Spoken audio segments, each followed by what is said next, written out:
des actions résolues prises pour y faire face. Il est porté à la connaissance du public burkinabé et de la communauté internationale que des individus résidant en République de la Côte d'Ivoire se sont activés dans une entreprise de subversion contre notre pays. Ces acteurs du chaos, appuyés par certains services de renseignement de puissance occidentale, sont constitués aussi bien de civils de divers profils que des militaires et anciens militaires ayant quitté le territoire national pour participer à des opérations de propagande et de déstabilisation. Grâce au suivi permanent de leurs activités, nous avons pu déjouer plusieurs tentatives de déstabilisation, aussi pernicieuses qu'incessantes. Face à ces échecs répétés, ces individus sans foi ni loi ont opté pour un énième plan.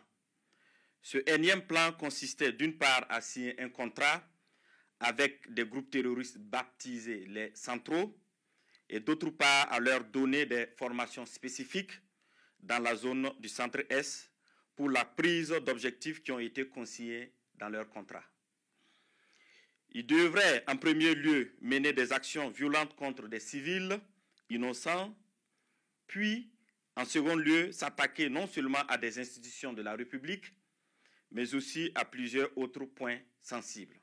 La première attaque précurseur de cette opération était celle de Barsalgo le samedi 24 août 2024, qui consistait à massacrer le maximum de populations civiles pour créer le désarroi et le chaos au sein de ces populations et ébranler de ce fait la nation entière, facilitant ainsi l'exécution de l'action principale. Le plan prévoyait l'infiltration de plusieurs groupes terroristes. Le premier groupe, chargé de mener l'action principale à partir du 29 août 2024, était composé de 150 terroristes venus du centre-est.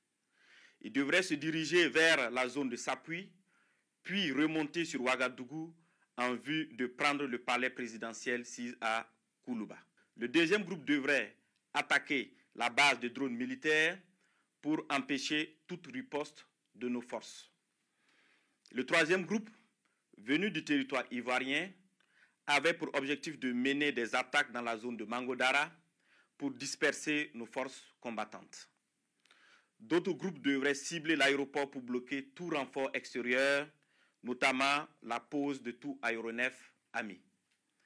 Durant ces investigations, nos services de renseignement ont été alertés de l'arrestation de 2 individus suspects sans papier d'identité à un poste de contrôle à l'entrée de la ville de Niamey le 29 août 2024. Après des auditions rigoureuses, ils ont révélé être accompagnés d'un certain Akouchi qui avait déjà passé le 10 postes de contrôle. Ce dernier a été arrêté plus tard, le lendemain, le 30 août 2024, à la gare Rimbo, à Niamey, alors qu'il tentait de s'échapper. Des vérifications d'identité faites, il s'est avéré que le dénommé Akouchi n'est rien d'autre que le commandant Ahmed Kinda, précédemment chef de corps des forces spéciales. Censé normalement être en stage au Maroc, il s'est révélé être le chef des opérations de toutes ces attaques tristement planifiées. Les 2 individus suspects se sont révélés être en réalité 2 chefs terroristes, nommés Ousmane Abdoulaye et Amadou Idrissa. Toutes ces arrestations ont permis de dénouer une grande partie du complot et de mieux comprendre les manœuvres visant à déstabiliser notre nation. Ils ont été transférés plus tard au Burkina Faso. Une opération spéciale antiterroriste a été dès lors immédiatement lancée en lien avec ces projets de déstabilisation. Les premières investigations ont révélé que ce complot était orchestré par des ressortissants burkinabés résidant à l'étranger, dont M. Aziz Diallo, ancien maire et député de Dori, travaillant actuellement en Centrafrique au compte d'un organisme international. Il est l'un des cerveaux présumés de cette conspiration. Sous le nom de code Ahmed le Centro, il est en contact avec un groupe terroriste de l'État islamique au Grand Sahara, EUGS, à travers un de ses oncles installé dans la ville de Dori.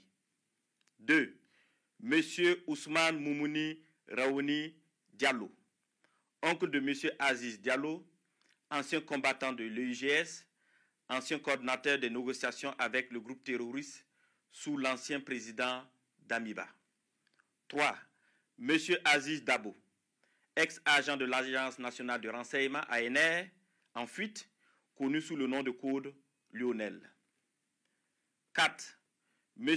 Abdoulaye Bari, connu sous le nom de code Le Voyageur, il est le lien entre les puissances occidentales, les terroristes et la partie militaire. 5. Un certain Serge Maturin, journaliste nigérien d'origine ivoirienne, représentant Le Voyageur au Niger. Il a hébergé le commandant Ahmed Kinda la nuit du 29 août 2024 pour lui permettre de s'échapper et devrait faciliter également l'infiltration de tout le commando à l'est du Burkina Faso. M. Abdoulaye Bari lui avait demandé de garder par devers lui 4 téléphones satellitaires de marque Touraya destinés aux opérations funestes. 6. M. Djibril Yipene Bassolé, ancien ministre des Affaires étrangères du Burkina Faso. 7. M. Newton Ahmed Bari, ancien président de la CENI. 8. M. Alpha Bari, ancien ministre des Affaires étrangères du Burkina Faso. 9. Le commandant François Zungrana, alias César. 10. Le commandant Herman Zongo, qui renseignait sur les positions des vecteurs aériens et des mouvements de l'armée. 11. Le commandant Joanny Compori, ancien directeur général de la SONABI, qui recherchait des drones kamikazes. 12. Le colonel Zala, travaillant dans le système des Nations Unies en Centrafrique. 13. Le lieutenant-colonel Paul-Henri Sandago Damiba, alias le Patriarche, qui dirige le volet militaire de ce complot. 14. 15. Plusieurs autres officiers à l'extérieur du pays sur lesquels les investigations se poursuivent. Ces déstabilisateurs, en collaboration avec des complices à l'intérieur du pays, menaient des actions de désinformation massive et utilisaient des pratiques occultes pour s'aimer la confusion et la division. Plusieurs marabouts ont été consultés par M. Abdoulaye Bari, alias le Voyageur, qui s'est fait aider par le sergent-chef Tendano, alias Taylor, ancien élément des forces spéciales qui sera arrêté plus tard par nos services de renseignement. Ce dernier donnait des renseignements à l'ennemi et avait en charge de recruter des éléments pour les opérations de déstabilisation. Il a en outre pris contact avec son père, marabout très connu dans la zone de Bogandé, afin qu'il travaille à ce que les infiltrations des terroristes se passent très bien. Suite à l'arrestation du commandant Ahmed Kinda, alias Akoshi, et des 2 chefs terroristes, il avait été convenu dans un premier temps de ne pas divulguer l'information pour permettre ainsi nos services de découvrir toute l'étendue du réseau. Les communications interceptées ont révélé l'implication de plusieurs opérateurs économiques dans le complot. Des enregistrements de ces communications seront bientôt diffusés au public dans les prochains jours. D'autres leaders de la société civile participant aux échanges via un groupe WhatsApp dénommé IB Dégage sont également impliqués dans cette vaste entreprise. La plupart des réunions de planification se menaient au Ghana, dans le quartier Hashimota, à l'hôtel Jidi Lodge à Accra. Certaines autres réunions se menaient à Tamale, en présence de M. Abdoulaye Bari, alias le Voyageur, et du lieutenant-colonel D. Romeo Woba, alias Rodriguez. Dans un second temps, il avait été convenu que le commandant Ahmed Kinda, alias Akoshi, le sergent-chef Tendano, alias Taylor, et les 2 chefs terroristes, accompagnés de l'une de nos équipes, montrent le site de stockage de leur équipement et de leur matériel divers. Ce lieu, sous la garde des terroristes à la solde du commandant, a été localisé non loin de la ville de Tenkodogo.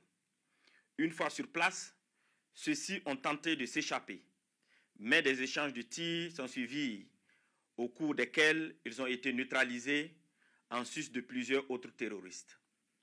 Les autres déstabilisateurs, loin d'abandonner leur funeste entreprise, ont décidé de peaufiner un nouveau plan lors d'une réunion qui doit se tenir normalement au Nigeria le 27 septembre 2024.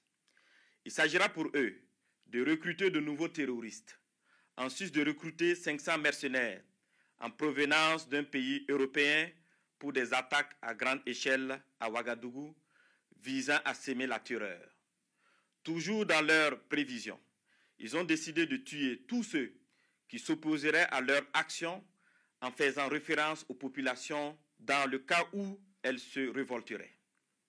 Ainsi, pour préserver leurs familles et leurs proches de toutes les représailles des populations contre eux, ils ont décidé que chacun d'eux exfiltre sa famille et ses proches avant le début de leur opération. Grâce aux informations recueillies, nous avons pu identifier les participants prévus à cette réunion de coordination à venir au Nigeria, parmi lesquels devraient figurer 1. Le commandant Ahmed Kinda, alias Akoshi. 2. M. Abdoulaye Bari, alias le voyageur. 3. L'ancien DG adjoint de l'ANR, radié des cadres des forces armées nationales, M. Ouedraogo Sekou. Le lieutenant-colonel D. Romeo Woba, alias Rodriguez, ainsi que des personnes issues de ce pays frère qu'est le Nigeria, qui sont impliquées dans cette sinistre entreprise. Tous devraient faire jonction avec M. Gibril Yipene Bassolé et certains éléments des services de renseignement occidentaux. Fort de ces informations avérées et au regard de la gravité extrême de ces actes, il a été décidé de maintenir l'opération spéciale afin de neutraliser toute personne qui tenterait de semer le chaos dans notre pays. Des instructions fermes ont été données pour rétrocéder au service de renseignement burkinabé l'ensemble des dossiers initialement judiciarisés afin de reprendre les auditions. À l'endroit des familles et des proches de ces terroristes, il leur est conseillé de les dénoncer, de les dissuader de poursuivre dans cette voie destructrice et de se départir formellement de toute action subversive. À l'endroit des familles et proches de ces terroristes, il leur est conseillé de les dénoncer, de les dissuader de poursuivre dans cette voie destructrice et de se départir formellement de toute action subversive. La récréation est terminée.